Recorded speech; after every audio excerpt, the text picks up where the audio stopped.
Of industry, sorry, factors affecting location of industry. मैं किन factors को देखते हुए मैं अपनी इंडस्ट्री बनाऊंगा? सबसे पहले मैं एक साइट देखूंगा। वो साइट देखूंगा, फ्लैट लैंड होना चाहिए। सर फ्लैट लैंड क्यों होना चाहिए? ताकि क्या यूज हो सके बेटा? मशीनरी यूज हो सके। अगर मुझे मशीनरी यूज करनी है तो क्या होना चाहिए? फ्लैट लैंड होना चाहिए। सस्ती जमीन होनी चाहिए।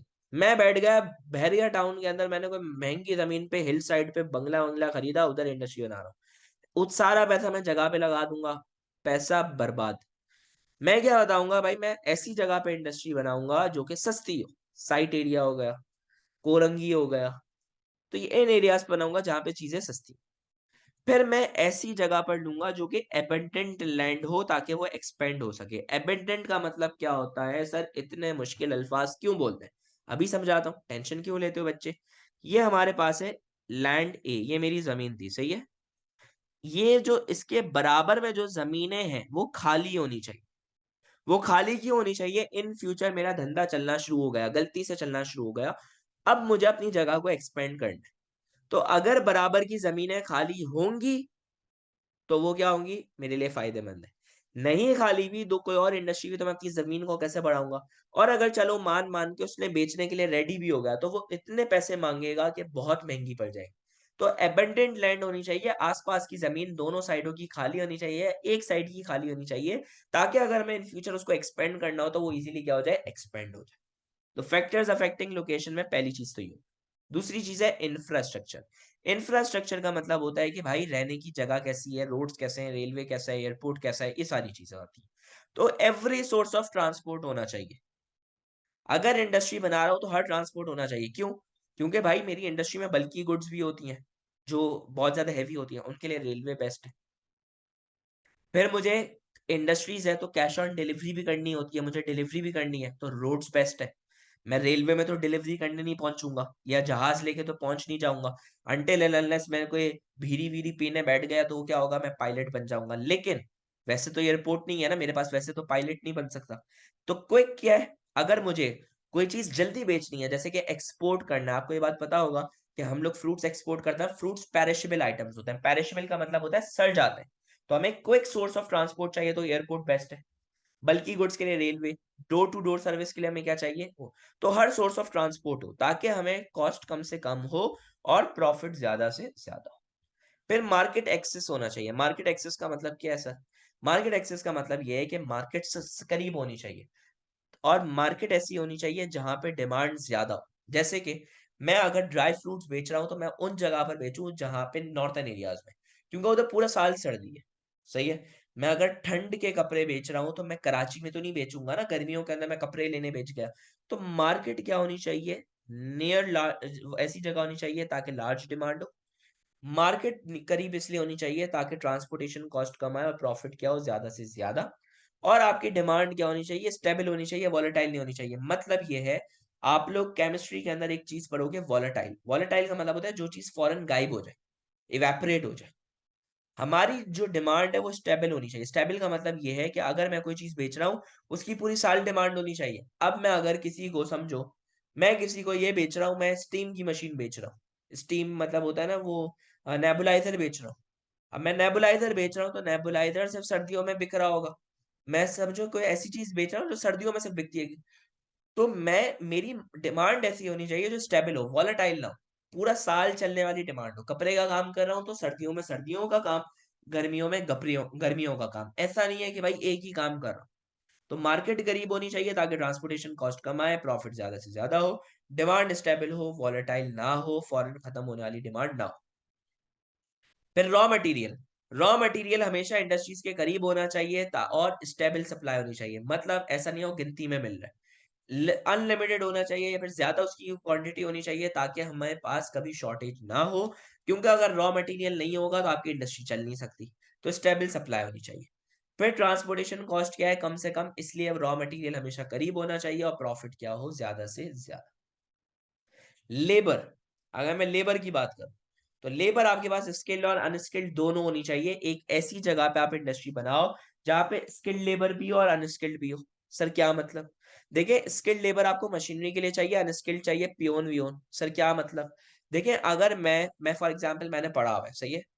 अब अगर मैं किसी स्कूल में जाता हूँ, स्कूल वाले कहते हैं कि भाई आप पढ़ाओगे? आप तो भाई नहीं पढ़ा सकते लेकिन हमारे पास एक जॉब खाली है कि आप सबको चाय पिलाना। मैंने बोला भाई क्या हो गया? चाय मेरी कोई इज़्ज़त की तुम ऐसी की तैसी कर रहे हो? जब मैंने ये बोला तो उन्होंने बोला भाई आपका लेवल तो है नहीं टीचर का, पियोन बन जाओ, पियोन बन सकते हो। मैंने बोला ओके सर, पियोन बन जाते हैं। जब मैंने पियोन बना, अब मैं चाय पिला रहा हूँ। तो मैं या तो मुझे चाय पिलाने नहीं आती होगी, मैं साहब साहब तो करूँगा नहीं। मैं बोलूँगा आओ भाई चाय पी लो, सही है? या फिर मैं क्या करूँगा पैसे बहुत माँग मैं बोलूँगा चलो मैं चाय वाला बन जाता हूँ, लेकिन मैं सैलरी टीचर के हिसाब से लूँगा, पर सेशन में क्या लूँगा, मतलब उसकी क्या लूँगा एक क्लास की इतने हिसाब से लूँगा, जितनी क्लास के टीचर्स को पिलाऊँगा उस हिसाब से सैलरी लूँगा। वो बोलेंगे ओ भाई क्या हो गया? तो स्किल्ड लेबर को मैं वो काम नहीं करवा सकता फालतू का और स्किल्ड लेबर पैसे भी ज़्यादा माँगेगा। अनस्किल्ड क्या होगा? अनस्किल्ड भी चाहिए, स्किल्ड भी चाहिए। स्किल्ड ताकि वो अच्छे काम कर सके और अनस्किल्ड फालतू काम कर सके। फिर पावर होनी चाहिए, पावर का मतलब ये नहीं है कि शक्तिमान, पावर का मतलब ये है इलेक्ट्रिसिटी। इलेक्ट्रिसिटी का मतलब ये है कि बेटा इलेक्ट्रिसिटी सस्ती होनी चाहिए, जैसे कि इंडस्ट्रियल एस्टेट्स में इलेक्ट्रिसिटी सस्ती होती है। रिलायबल होनी चाहिए, लोड शेडिंग और नहीं हो ताकि मेरी प्रोडक्शन चलती रहे और मेरी कोई प्रोडक्शन ना रुके। तो वो मेरी पावर क्या होनी चाहिए? चीप और रिलायबल। कम्युनिकेशन सस्ती होनी चाहिए। मैं ऐसी जगह पे इंडस्ट्री बनाऊँ जहाँ पे कम्युनिकेशन बहुत अच्छी हो। टेलीकम्युनिकेशन जैसे क्या मैं नॉर्थर्न एरिया में इंडस्ट्री नहीं बनाऊँगा, मैं कश्मीर में नहीं बनाऊँगा, वहाँ पे सिग्नल नहीं आते, वहाँ पे नेट सही नहीं चलता। मैं क्या करूँगा मैं साउथर्न एरिया में कराची में तो मसला ही नहीं है नेट का, फाइबर है। तो हमारे पास क्या है कम्युनिकेशन अच्छी हो और सस्ती हो। क्योंकि जहाँ पे जो चीज़ नहीं मिलती वो चीज़ क्या हो जाती है बेटा? महँगी हो जाती है। स्मॉल स्केल भी होती है बेटा इंडस्ट्रियल स्टेट में, सही है? लेकिन मोस्टली लार्ज स्केल होती है। फिर गवर्नमेंट पॉलिसीज़ से क्या हो कि वहाँ पर जिस जगह पे मैं इंडस्ट्रीज़ बना रहा हूँ, वहाँ पे इंडस्ट्रियल एस्टेट हो, ईपीज़ी हो, एक्स देखो इंडस्ट्रियल एस्टेट और एक्सपोर्ट प्रोसेसिंग ज़ोन क्या है, दोनों भाई-बहन। लेकिन दोनों भाई-बहन में सिर्फ फ़र्क क्या है, इंडस्ट्रियल एस्टेट का लेवल ये है कि थोड़ा कम लेवल है। कम लेवल ये है कि वो हर इंडस्ट्री को डील कर रहा है। एक्सपोर्ट प्रोसेसिंग इंडस्ट्री वो इंडस्ट्रियल एस्टेट है जो कि सिर्फ एक्सपोर्ट के माल को क्या कर रहा होता है, डील कर रहा है। तो इसका स्टैंडर्ड थोड़ा ज़्यादा होता है। तो गवर्नमेंट पॉलिसीज़ हो तो वहां पर हम इंडस्ट्री बनाएं जहां पे इंडस्ट्रियल स्टेट हो और ईपीसी हो। ईपीसी मतलब एक्सपोर्ट प्रोसेसिंग जोन्स। तो अगर आप लोगों को factors affecting location of industry समझ आ गए तो चिल करें, नहीं समझ आए तो मैं आपको वापसी समझा दूंगा, टेंशन क्यों लेते हैं।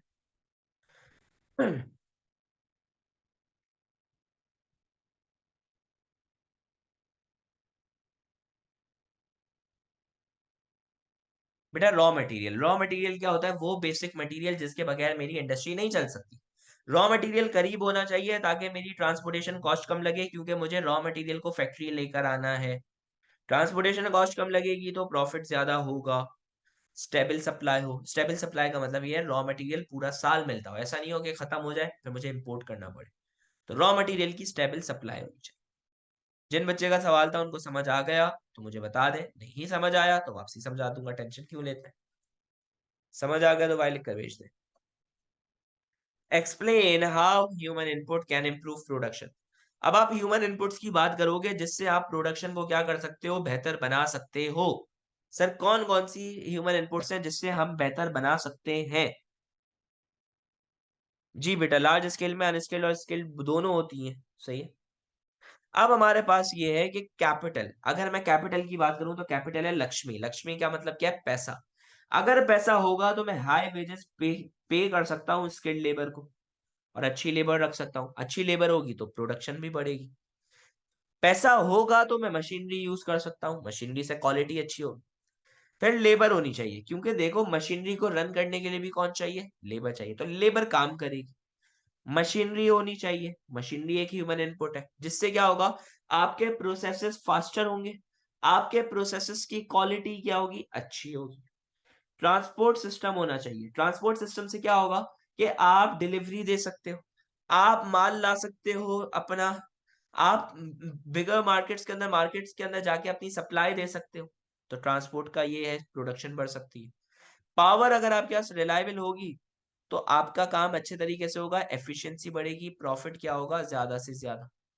और वाटर हमारी हर इंडस्ट्री की मोस्टली बेसिक नीड होती है। कोई भी इंडस्ट्री में अगर वाटर यूज़ नहीं हो रहा तो बेटा वहाँ पर जो स्टाफ है वो तो पानी इस्तेमाल कर रहा होगा किसी न किसी चीज़ के लिए। तो explain how human can improve production, capital से, लेबर से, मशीनरी से, ट्रांसपोर्ट से, पावर रिलायबल होनी चाहिए। वाटर हमारी बेसिक नीड है, तो इन चीज़ों की वजह से हमारी क्या चीज़ बढ़ सकती है बेटा? हमारी ये चीज़ बढ़ सकती है कि हम लोग प्रोडक्शन को इंक्रीज़ कर सकते हैं।